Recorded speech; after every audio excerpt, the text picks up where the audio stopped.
다 함께 묵도하신 후에 사도신경으로 신앙 고백하도록 하시겠습니다.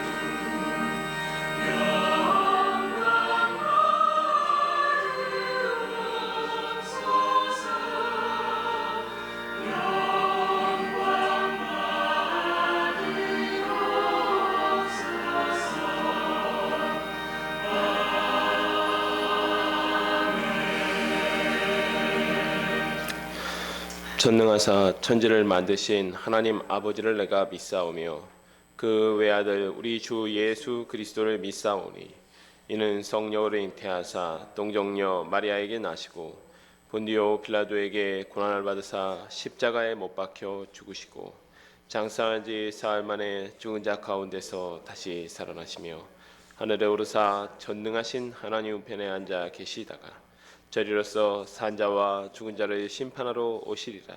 성령을 믿사오며 거룩한 공회와 성도가 서로 교통하는 것과 죄를 사하여 주시는 것과 몸이 다시 사는 것과 영원히 사는 것을 믿사옵나이다. 아멘. 찬송 429장 부르시겠습니다.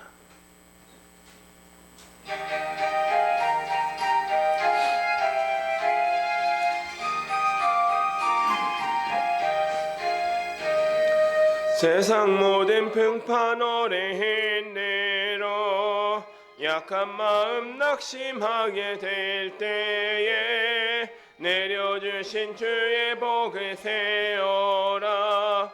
주의 크신 복을 내가 알리라. 받은 복을 세어 보아라. 크신 복을 내가 알리라. 받은 복을 세어 보아라. 주의 크신 복을 내가 알리라. 세상 근심 걱정 너를 누르고 십자가를 등에 지고 나갈 때 주가 내게 주신 복을 세어라. 두려움 없이 항상 찬송하리라. 받은 복을 세어 보아라. 크신 복을 내가 알리라. 받은 복을 세어 보아라. 주의 크신 복을 내가 알리라. 세상 권세 너의 앞길 막을 때 주만 믿고 낙심하지 말아라. 천사들이 너를 모하리니 염려 없이 앞만 보고 나가라. 받은 복을 세어 보아라. 크신 복을 내가 알리라. 받은 복을 세어 보아라. 주의 크신 복을 내가 알리라. 아멘. 시간 제가 기도하도록 하겠습니다. 거룩하신 삼위 하나님, 저희를 하나님의 자녀 삼아 주시고 예배의 자리에 불러주심에 감사를 드립니다. 죄인인 저희가 하나님의 보좌 앞에서 진노를 받지 아니하고 예배를 드릴 수 있다는 사실 자체가 은혜임을 깨닫고 하나님을 아버지라 부르며 기쁨으로 예배하는 시간 되게 하여 주시옵소서. 하나님, 세상이 많이 혼란스럽습니다. 전쟁이 끝을 향해 다가가지만 그 가운데서도 사람들의 추악한 욕망과 탐심이 숨겨지지 않습니다. 예수님은 한 영혼을 우선하는 모습을 보이셨지만 사람들은 돈과 권력을 우선합니다. 주님, 이 땅을 불쌍히 여겨 주시옵소서. 전쟁이 속히 종식되게 하시고 전쟁으로 많은 사람이 죽어간 땅에서 그리스도의 복음으로 말미암아 더 많은 사람들이 위로를 받고 주의 품으로 돌아오게 하여 주시옵소서. 또한 전쟁으로 말미암아 사람들의 마음 가운데 있는 우상의 허탄함을 깨닫고 유일하신 참 신이신 하나님을 인정하고 그 앞에 무릎 꿇는 계기가 되기를 소원합니다. 이 나라와 민족을 위하여 기도합니다. 주님의 은총으로 말미암아 비참하게 살던 민족이 강대하고 부유한 나라를 이루게 되었습니다. 이 나라와 민족이 주님께서 허락하신 선물을 누리고 있사오니 이 선물을 주님 뜻대로 사용하게 되기를 소망합니다. 이전에 우리와 같이 진리를 모르고 비참한 가운데 살아가는 사람들을 돕는 손길을 내밀 수 있기를 소망합니다. 이 일들을 위하여 위정자들을 붙들어 주시옵소서. 그들이 대한민국을 바르게 이끌 수 있는 탁월한 지혜를 주시옵고 하나님을 경외하며 공의와 정의를 실천하는 정치를 할 수 있도록 도와주시옵소서. 또한 국민들도 좋은 지도자를 선출할 수 있는 지혜를 주시고 이 세상의 물질을 사모하기보다 더 귀한 진리를 사모하는 국민들이 되기를 소망합니다. 이 땅의 교회들을 위하여 기도합니다. 주님, 이 땅의 교회들이 말세의 사명을 온전히 감당하도록 깨어 기도하게 하여 주시옵소서. 더 이상 교회의 외적인 모습에 집착하여 진리를 잃어버리고 교회 성장을 위하여 한 영혼을 뒤로 하는 모습을 회개하기를 소망합니다. 교회의 목적이 성장이 아니라 사망으로 향하는 한 영혼을 구원하는 것임을 다시 기억하게 하여 주시옵소서. 또한 교회 안 따뜻한 현실에 안주하는 것이 아니라 하나님의 구원을 기다리며 죄의 종로로 타는 영혼들이 있는 폭풍우가 치는 세상으로 나아가게 하여 주시옵소서. 그리하여 교회들이 건물로서 서 있는 교회가 아니라 생명력이 넘치는 교회, 그리스도의 몸된 교회가 되기를 소망합니다. 우리 샤론 교회를 위하여 기도합니다. 하나님의 특별하신 계획으로 말씀을 바르게 가르치고 전하게 하기 위하여 세우신 교회인 줄로 믿습니다. 비록 저희가 이 사명 감당하기에 연약하지만 오직 말씀을 사모하며 주님께 순종함으로 나아가게 하여 주시옵소서. 또한 덕으로서 그리스도의 몸된 교회를 세우기 위하여 서로 사랑하게 하시고 깨닫게 하신 말씀대로 살아갈 수 있는 힘을 주시옵소서. 이제 말씀을 듣고자 합니다. 시편 말씀을 통하여 시인들의 형편에 공감하며 그들이 부른 시와 찬양이 우리의 것이 되게 하여 주시옵소서. 그리하여 매일 삶에서 어떤 순간에서도 우리의 마음과 입에서 주님을 향한 찬양과 기도가 끊어지지 않게 하여 주시옵소서. 언제나 우리를 은혜로 인도하시며 자비와 긍휼로 품어주시는 예수 그리스도의 이름으로 기도합니다. 아멘.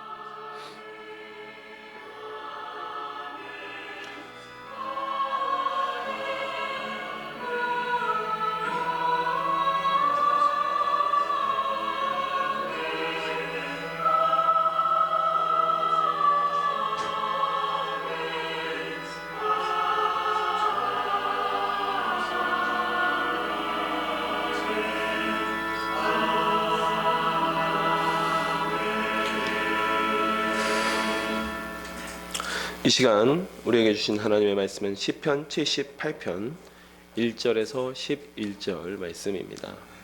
구약성경 858페이지에 있습니다. 시편 78편 1절에서 11절 말씀입니다. 제가 하나님의 말씀을 받들어 봉독하도록 하겠습니다. 내 백성이여 내 율법을 들으며 내 입의 말에 귀를 기울일지어다. 내가 입을 여러 비유로 말하며 예로부터 감추었던 것을 드러내려 하니 의는 우리가 들어서 아는 바요 이는 우리가 들어서 아는 바요 우리 조상들이 우리에게 전한 바라. 우리가 이를 그들의 자손에게 숨기지 아니하고 여호와의 영예와 그의 능력과 그가 행하신 기이한 사적을 후대에 전하리로다. 여호와께서 증거를 야곱에게 세우도록 법도를 이스라엘에게 정하시고 우리 조상들에게 명령하사 그들의 자손에게 알리라 하셨으니 이는 그들로 후대 곧 태어날 자손에게 이를 알게 하고 그들은 일어나 그들의 자손에게 일러서 그들로 그들의 소망을 하나님께 두며 하나님께서 행하신 일을 잊지 아니하고 오직 그의 계명을 지켜서 그들의 조상들 곧 완고하고 패역하여 그들의 마음이 정직하지 못하며 그 심령이 하나님께 충성하지 아니하는 세대와 같이 되지 아니하게 하려 하심이로다. 에브라임 자손은 무기를 갖추며 활을 가졌으나 전쟁의 날에 물러갔도다. 그들이 하나님의 언약을 지키지 아니하고 그의 율법 준행을 거절하며 여호와께서 행하신 것과 그들에게 보이신 그의 기이한 일을 잊었도다. 아멘. 지난주에 저희는 아삽의 시 시편 76편과 77편을 살펴보았습니다. 76편은 아수르의 침입을 극복하고 아수르의 침입에서 구원을 받고 부른 찬양입니다. 여기서 시인은 하나님께서 예루살렘 성전에 앉아서 세상을 다스린다고 찬양하고 있습니다. 하나님께서 시온산에서 임재하셨다는 사실만으로 전쟁은 잠잠해지고 침략자들은 아무런 힘을 쓰지 못하게 됩니다. 이와 같이 하나님의 진노와 심판은 온유한 자와 하나님을 경외하는 자들을 구원하시고 그 대적들을 심판하십니다. 77편은 환난을 당한 시인이 기억을 통해서 하나님에 대한 소망을 발견하게 된다는 내용의 시입니다. 환난을 당한 시인은 하나님께 부르짖고 있습니다. 근심과 걱정에 휩싸인 시인은 밤에도 잠을 이루지 못하고 기도로 밤을 새우지만 여전히 불안해합니다. 그는 과거에 하나님께 복을 받고 형통했던 시절을 기억하지만 이 기억은 오히려 시인으로 하여금 더욱더 고통스럽게 하는 기억이었습니다. 왜냐하면 이전에 복을 받던 기억이 현재의 비참한 상황과 대비되어 시인을 괴롭게 하기 때문이죠.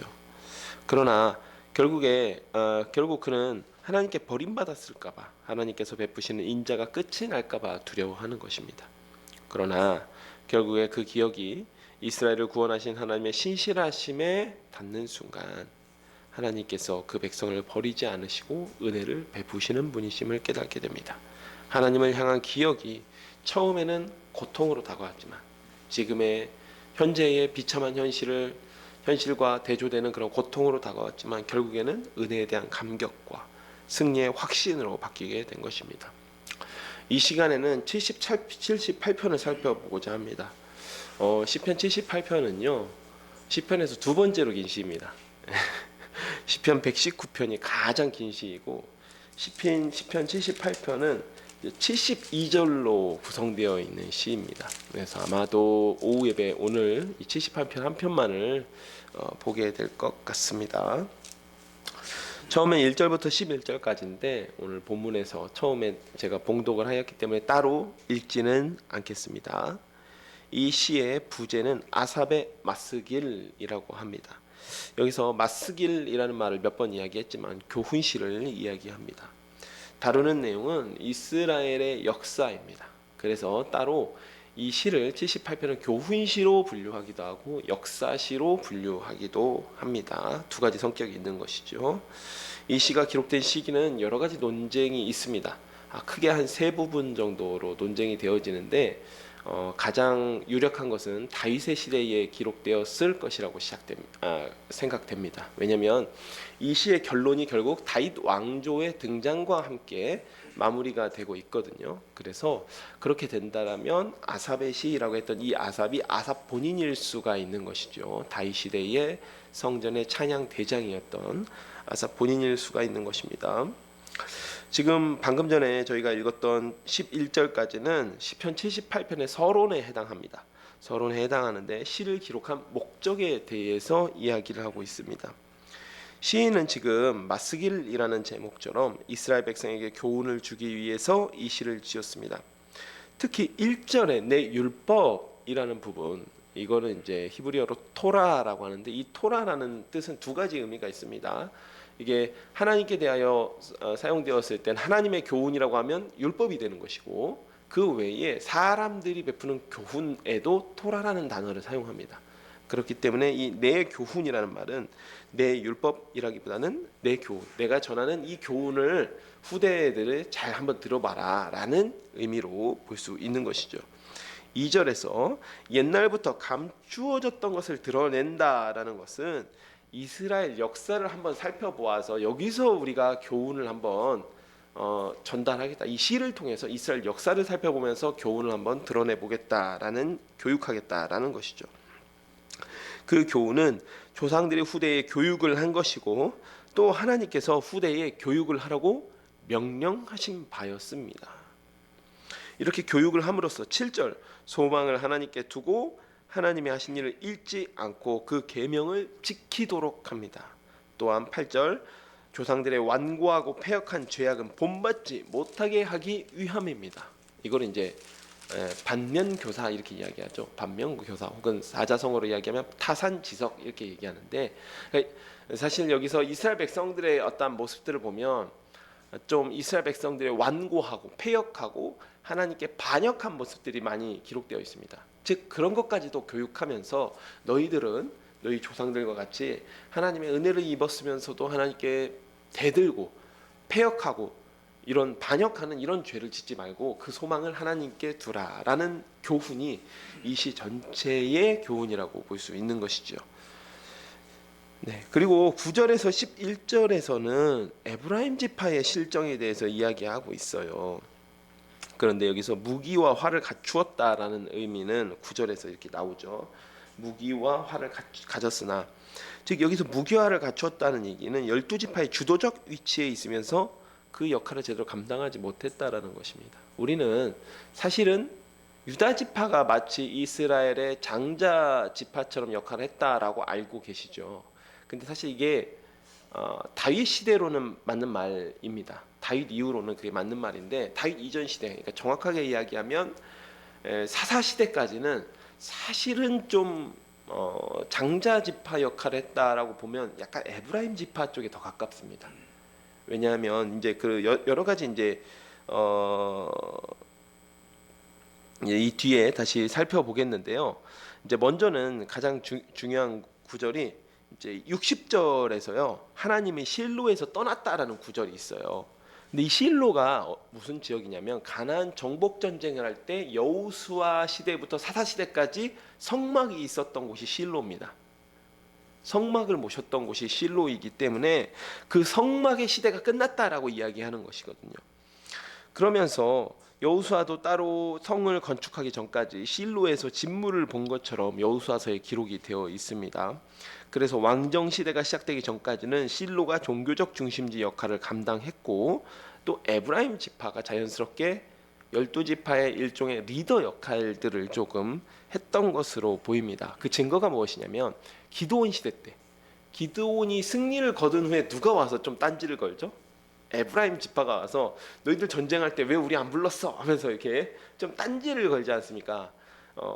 그러기도 하고. 근데 주로 이제 그때 당시에 주로 이제 전쟁을 감당했던 지파가 므낫세 지파라든지 아셀 지파라든지 이런 지파들이 좀 많이 감당을 했거든요. 그러니까 에브라임 지파가 와서 너희들 왜 우리는 안 불렀어? 이렇게 딴지를 걸고, 사사 입다의 시대에도 승리한 후에 에브라임 지파가, 사실 에브라임 지파 이 입다는 이 저기 강 건너편 므낫세 지파 출신이거든요.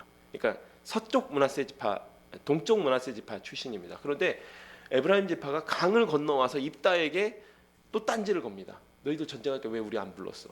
뭐 그러면서 막 우리가 너희 집을 불러달라야겠다. 막 이렇게 협박을 하니까 오히려 입다는 그렇게 사람이 좋은 사람이 아니라서 에브라임 지파를 쳐버리죠. 그래서 에브라임 지파를 이렇게 살육하는 그런 장면들이 나오는데, 그러니까 이런 부분들을 보았을 때도 에브라임 지파가 어떤 리더로서의 역할들을 감당하긴 했지만 그 역할을 제대로 감당하지 못한 것입니다. 그러면서 율법을 준행하지 않고 하나님의 은혜를 잊었기 때문에 유다 지파 중심에 하나님께서 세우신 다윗 왕의 시대가 지금 시작되는 그런 이 배경을 가진 시라고 볼 수 있습니다.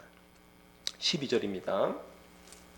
옛적에 하나님의 애굽 땅 소환들에서 기이한 일을 그들의 조상들의 목전에서 행하셨으되 그가 바다를 갈라 물을 무더기같이 서게 하시고 그들을 지나가게 하셨으며 낮에는 구름으로 밤에는 불빛으로 인도하셨으며 광야에서 반석을 쪼개시고 매우 깊은 곳에서 나오는 물처럼 흡족하게 마시게 하셨으며 또 바위에서 시내를 내사 물이 강같이 흐르게 하셨으나 그들은 계속해서 하나님께 범죄하여 메마른 땅에서 지존자를 배반하였도다. 그들이 그들의 탐욕대로 음식을 구하여 그들의 심중에 하나님을 시험하였으며 그뿐 아니라 하나님을 대적하여 말하기를 하나님이 광야에서 식탁을 베피실 수 있으랴. 보라, 그가 반석을 쳐서 물을 내시니 시내가 넘쳤으나 그가 능히 떡도 주시며 자기 백성을 위하여 고기도 예비하시랴 하였도다. 그러므로 여호와께서 듣고 노하셨으며 야곱에게 불같이 노하셨고 또한 이스라엘에게 진노가 불타올랐으니 이는 하나님을 믿지 아니하며 그의 구원을 의지하지 아니한 때문이로다. 이 시들의 구성, 제가 이제 조금씩 단락을 끊으면서 읽을 텐데요. 그 구성들을 보면 다 이렇게 되어 있습니다. 첫 번째로는요, 하나님의 은혜에 대해서 이야기를 해요. 하나님의 은혜에 대해서, 그러니까 하나님의 은혜에 대해서 이야기하고, 그럼에도 불구하고 이스라엘 백성들이 이렇게 하나님을 대적했다. 이 내용들이 계속해서 반복되는 것입니다. 그런데 그게 역사적 사실들, 우리가 지금까지 살펴온 역사적 사실들 가운데 그것들을 이야기하고 있는 것이죠. 첫 번째로 나타나는 사건은 출애굽 사건입니다. 12절부터 16절은 출애굽 과정 가운데 하나님의 은혜를 간단하게 언급하고 있습니다. 홍해를 가르시고 낮에는 구름 기둥, 밤에는 불 기둥으로 인도하시고 반석에서 불을 내셨습니다. 지금 이 이야기는 이스라엘 백성이 무언가를 잘해서가 아니죠. 잘해서가 아닙니다. 아무것도 구할 수 없는 광야에서 하나님의 전적인 은혜로 이스라엘에게 베푸신 은혜였습니다. 하나님께서 먼저 그 백성에게 베푸신 은혜였죠. 17절, 그럼에도 불구하고 그들은 계속해서 하나님께 범죄하여 메마른 땅에서 지존자를 배반하였도다. 이스라엘 조상들은 광야에서 베푸신 은혜에도 불구하고 하나님을 배반했습니다. 메마른 땅에서 음식을 구할 수 있지만 이스라엘 조상들이 음식을 구했던 동기는 광야에서 음식을 주실 수 있는지 하나님을 시험했다는 거예요. 그러니까 여러분, 광야에서 음식물을 어디서 구합니까? 먹을 걸 어디서 구해요? 그러니까 하나님께 구할 수 있어요. 구할 수 있는데 이스라엘 백성이, 이 시에서는 이스라엘 백성이 하나님을 시험해요. 어디 한번 하나님께서 우리를 구원할 수 있는 능력이 있는 신인지 한번 알아보자. 약간 빈정거리며 하나님을 이렇게 시험했다는 사실이죠. 그 사실에 하나님께서 진노하셨다는 것입니다. 그래서 하나님께서 만나를 주시며 이스라엘이 율법을 지키는지 지키시지 않는다 시험하겠다라고 말씀하십니다. 그 결과 이스라엘 백성들이 하나님의 진노를 받게 됩니다. 22절, 하나님께서 노하신 이유는 그들이 하나님을 믿지 않고 하나님의 구원을 의지하지 않았기 때문입니다. 이미 출애굽 과정에서 충분히 기적적인 방법을 통하여서 이스라엘에게 은혜를 베푸셨음에도 불구하고 이스라엘의 조상들은 하나님을 믿지 않았습니다. 23절입니다. 그러나 그가 위에 궁총을 명령하시며 하늘 문을 여시고 그들에게 만나를 비같이 내려 먹이시며 하늘 양식을 그들에게 주셨나니 사람이 힘센 자의 떡을 먹었으며 그가 음식을 그들에게 충족히 주셨도다. 그가 동풍을 하늘에서 일게 하시며 그의 권능으로 남풍을 인도하시고 먼지처럼 많은 고기를 비같이 내리시고 나는 새를 바다의 모래같이 내리셨도다. 그가 그것들을 그들의 진중에 떨어지게 하사 그들의 거처에 두르셨으므로 그들이 먹고 심히 배불렀나니 하나님이 그들의 원대로 그들에게 주셨도다. 그러나 그들이 그들의 욕심을 버리지 아니하여 그들의 먹을 것이 아직 그들의 입에 있을 때에 하나님이 그들의 노염을 나타내사 그들 중 강한 자를 죽이시며 이스라엘 청년을 쳐 엎드러뜨리셨도다. 이러함에도 그들이 여전히 범죄하여 그의 기이한 일들을 믿지 아니하였으므로 하나님이 그들의 날들을 헛되이 보내게 하시며 그들의 횟수를 두려움으로 보내게 하셨도다. 이스라엘이 끝까지 하나님을 믿지 않고 시험하자 하나님께서 진노하셨습니다. 만나와 메추라기를 은혜로 베풀어 주셨어요. 진노하셨지만 이스라엘 백성들의 시험에도 불구하고 만나와 메추라기를 은혜로 베푸셨습니다. 하늘 문을 여셔서 만나를 빛처럼 쏟아 주셨습니다. 힘센 자의 떡을 먹었다라는 것은 여러분, 권력 있고 부유하고 힘센 사람이 좋은 음식 먹겠죠.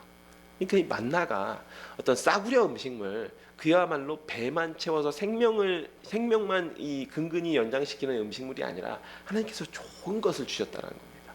좋은 것을 주시고 또 고기도 먹게 하시고.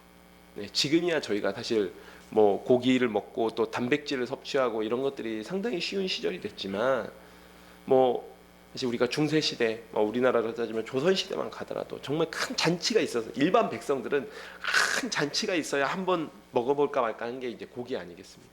하나님께서 귀한 것으로 먹이셨어요. 그 백성을 귀한 것으로 먹이셨음에도 불구하고 문제는 30절입니다. 그들이 먹고 배불렀음에도 불구하고 욕심을 버리지 않았다. 그러자 고기가 아직 그들의 입에 있을 때에 하나님의 은혜를 베푸시는 와중에서도 기브롯 핫다와에서 욕심을 낸 백성들을 치셨습니다.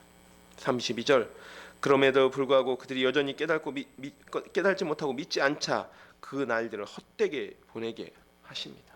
그래서 광야 1세대가 출애굽한 그 세대, 출애굽해서 칼을 빼어서 전쟁을 나갈 만한 그 세대가 모조리 다 광야에서 죽게 되었습니다. 약속하신 땅을 밟아보지 못하고 죽게 되었으니 헛되이 그 세월을 보내게 된 것이지요. 자, 34절입니다. 하나님이 그들을 죽이실 때에 그들이 그에게 구하며 돌이켜 하나님을 간절히 찾았고 하나님이 그들의 반석이시며 지존하신 하나님이 그들의 구속자이심을 기억하였도다. 그러나 그들이 입으로 그에게 아첨하며 자기 혈육에게 거짓을 말하였으니 이는 하나님께 향하는 그들의 마음이 정함이 없으며 그들의 언약에 성실하지 아니하였음이로다. 오직 하나님은 긍휼하심으로 죄악을 덮어 주시어 멸망하지 아니하시고 그의 진노를 여러 번 돌이키시며 그의 모든 분을 다 쏟아내지 아니하셨으니 그들은 육체이며 가고 다시 돌아오지 못하는 바람임을 기억하셨습니다. 그들이 광야에서 그에게 반항하며 사막에서 그를 슬프시게 함이 몇 번인가.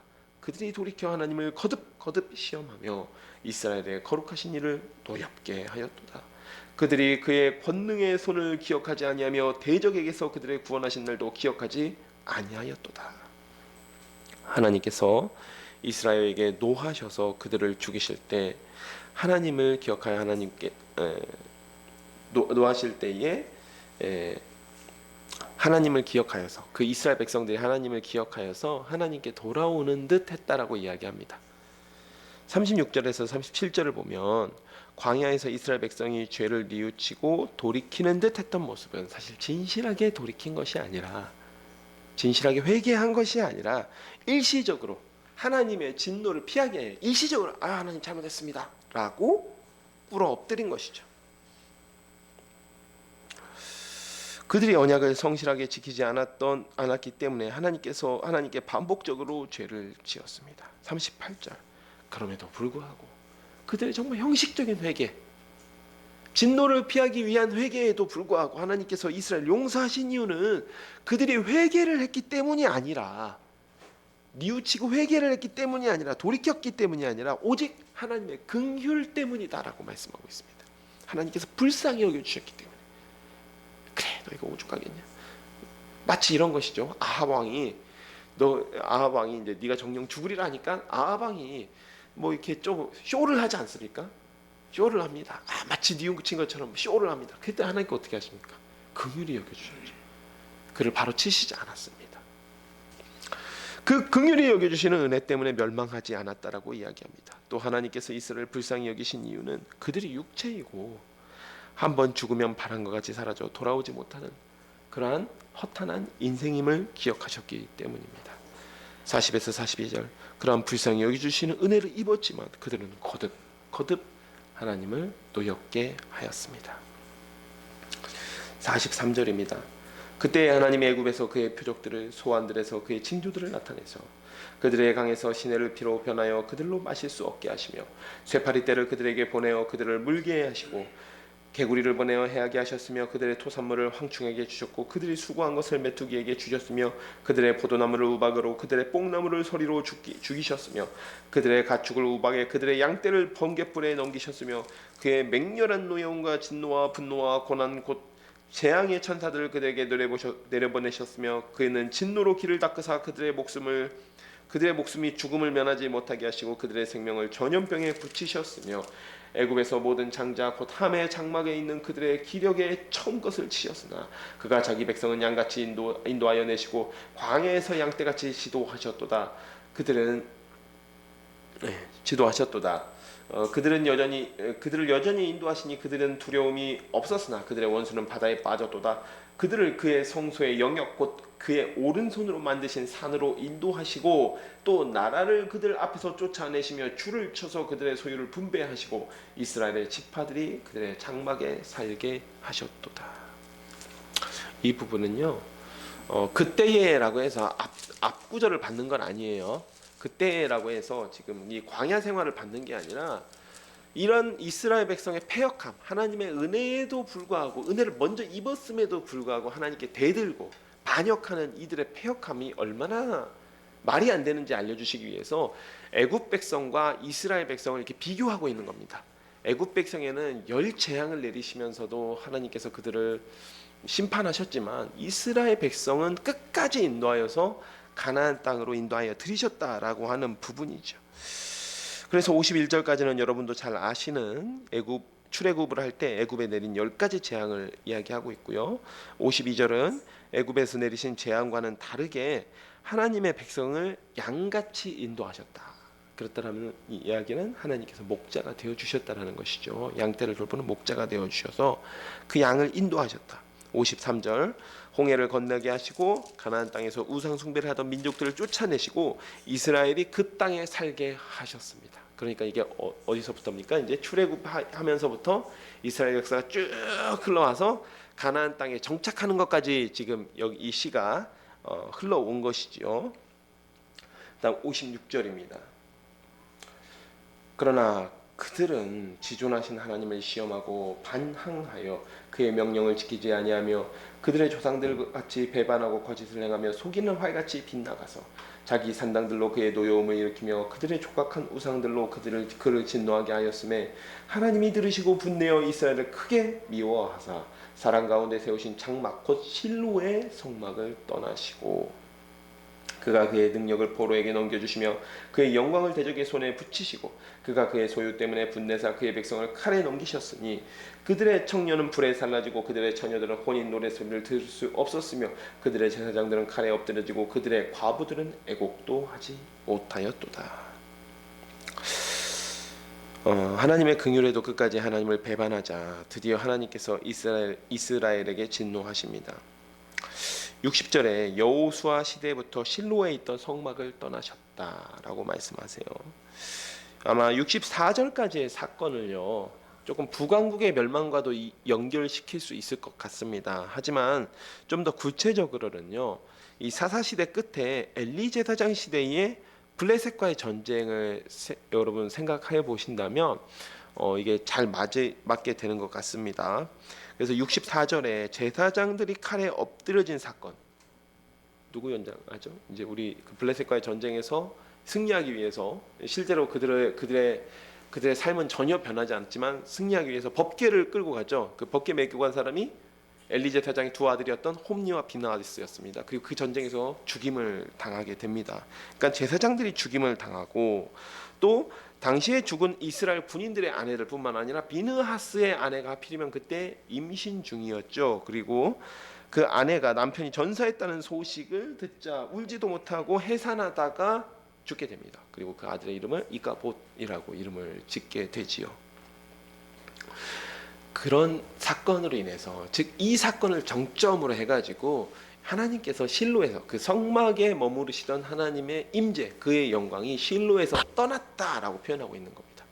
그리고 나서 이 법궤는 여호와의 법궤는 블레셋 군대에 의해서 약탈돼 가지고 블레셋 도시를 돌다가 나중에 이 하나님께서 재앙을 내리시니까 감당이 안 돼서 이 법궤가 이 소달구지에 실려 가지고 기럇 여아림에 도착하게 되고 다윗의 시대까지 거기에 방치되게 됩니다. 그래서 이 다음 구절을 보시면 이제 다윗이 이제 등장하게 되는 거예요. 그래서 그 시대를 끝낸 다윗이 이제 등장하게 되는 것입니다. 65절 그때 주께서 잠에서 깨어난 것처럼 포도주를 마시고 고함치는 용사처럼 일어나사 그의 대적들을 쳐 물리쳐서 영원히 그들에게 욕되게 하셨도다. 또 요셉의 장막을 버리시며 에브라임 지파를 택하지 아니하시고 에브라임 지파 시대가 끝나고 라는 얘기죠. 오직 유다 지파와 그가 사랑하시는 시온산을 택하시며 시온산을 그러니까 예루살렘을 탈취했던 것도 다윗 시대입니다. 다윗의 8년차 재임 8년차에 여부스 족속이 원래 점거하고 있던 예루살렘을 탈취합니다. 그의 성소를 산의 높은 같이 영원히 두신 땅같이 지으셨도다. 또 그의 종 다윗을 택하시되 양의 우리에서 취하시며 젖 양을 지키는 중에서 그를 이끌어내사 그의 백성인 야곱 그의 소유인 이스라엘을 기르게 하셨더니 이에 그가 그들을 자기의 마음의 완전함으로 기르시고 그의 손의 능숙함으로 그들을 지도하였도다.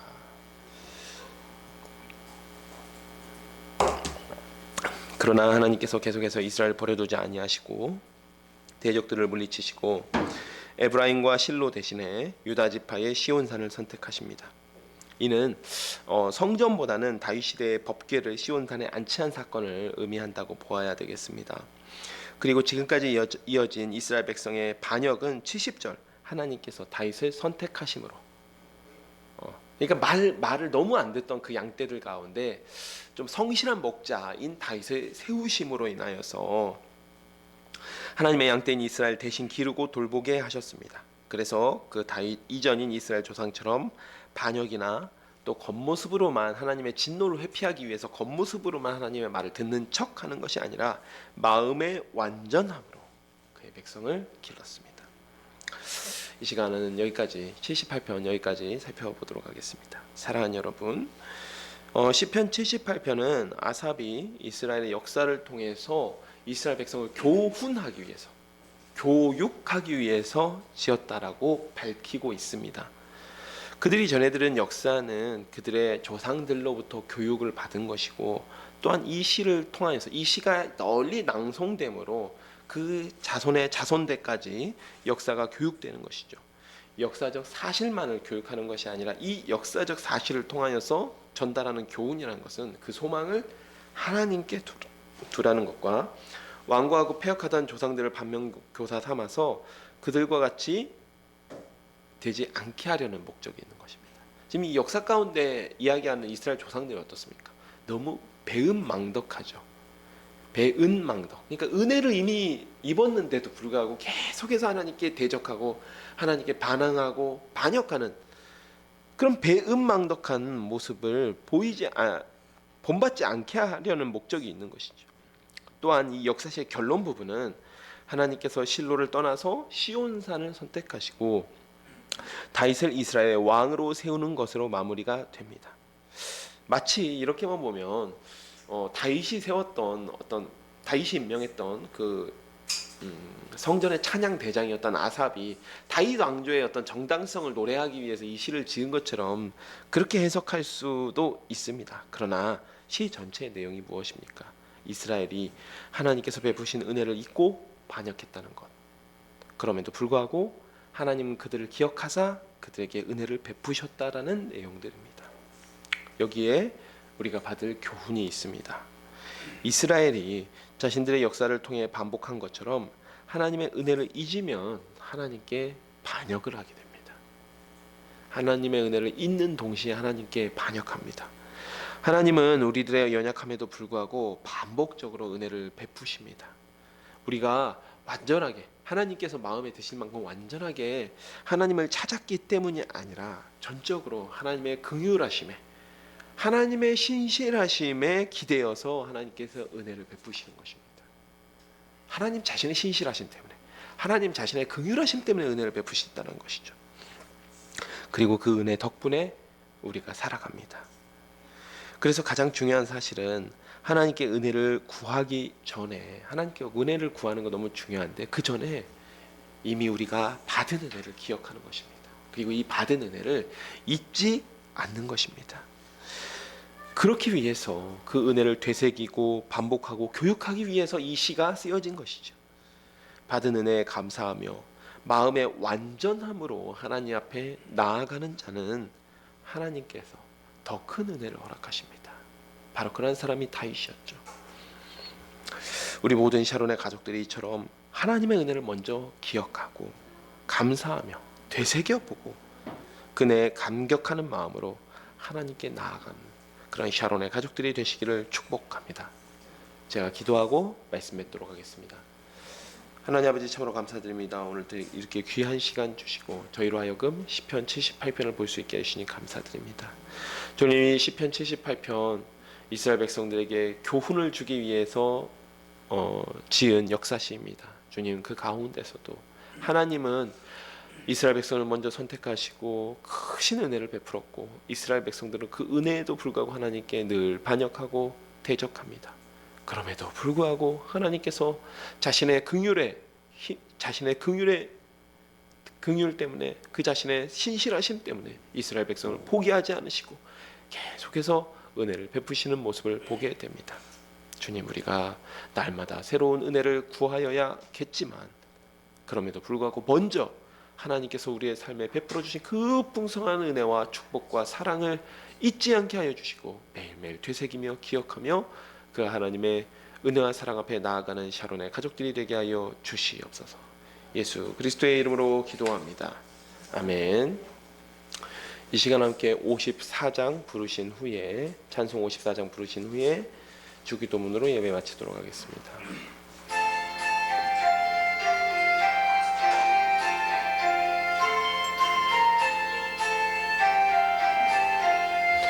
주여 복을 구하오니 편히 가게 하시고 사람마다 죄인해로 이기도록 하시고 광야 같은 세상에서 항상 인도하소서.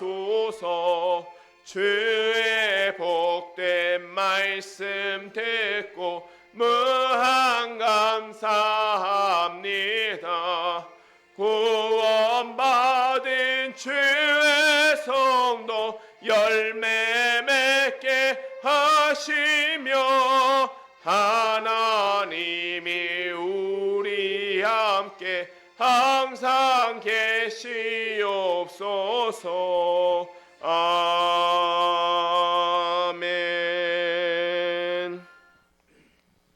하늘에 계신 우리 아버지여, 이름이 거룩히 여김을 받으시오며 나라가 임하시오며 뜻이 하늘에서 이루어진 것 같이 땅에서도 이루어지이다.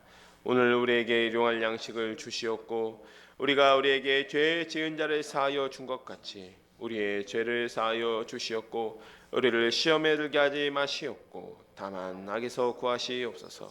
나라와 권세와 영광이 아버지께 영원히 있사옵나이다. 아멘.